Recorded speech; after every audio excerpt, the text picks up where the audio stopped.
Hey everybody, I'm Dr. Andrew here at Mouw Family Chiropractic, and we are talking about carpal tunnel and neck pain, radiating arm pain, carpal tunnel in the hands, numbness, tingling, pain down the arm, hands and fingers. So if you know anybody that is affected by that stuff, this could be a video series that they want to tune into. So, but yeah, this can be a very debilitating condition. You know, you can have trouble holding things and dropping things and feeling things. You can lose strength in your hands and your arms.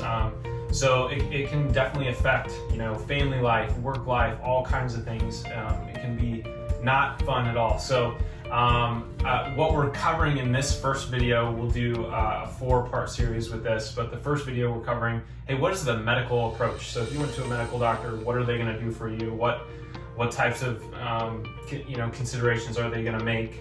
And I would say mainly what's gonna happen is you might end up having a nerve conduction test. So they might stick some needles actually into your arm to measure the nerve conduction throughout your arm into your hand. And depending on how that goes, they may recommend surgery. They may recommend maybe an injection in a certain place to minimize inflammation. They may give you a brace to just kind of brace something and support it. They may send you to physical therapy to work on that. So there's a variety of things that can happen. And I would say, so a lot of times a brace is not going to be great because, it'll help when you have it on, maybe when you're sleeping at night, but then when you wake up, it's, and you got to move it or you want to use it more, it's not going to work as well, or it's not going to work at all. Sometimes they will do a surgery, especially if they think it's more lower.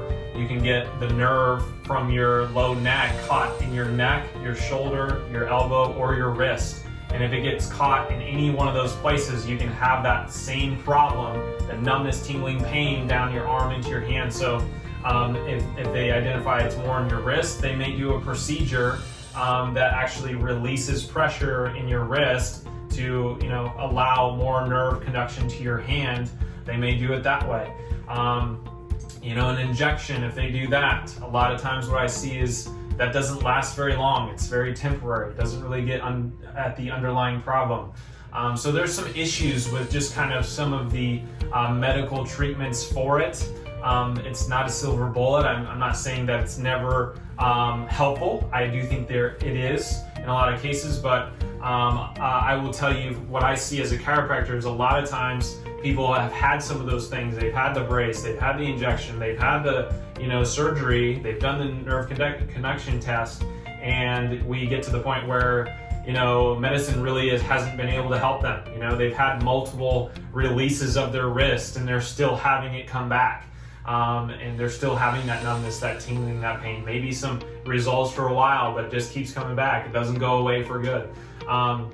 In that case, we want to take a look at chiropractically, what can we do? Maybe, how are we different? What do we offer that's different than maybe the traditional medical approaches? So hopefully that kind of gives you an idea of where you might start if you go down the medical path, what some options might be there, and then hopefully in the next video I'll be able to compare and contrast that and saying, hey, what is a chiropractor going to look at when we address this issue, and how could that be different? So I'll look forward to seeing you on the next video.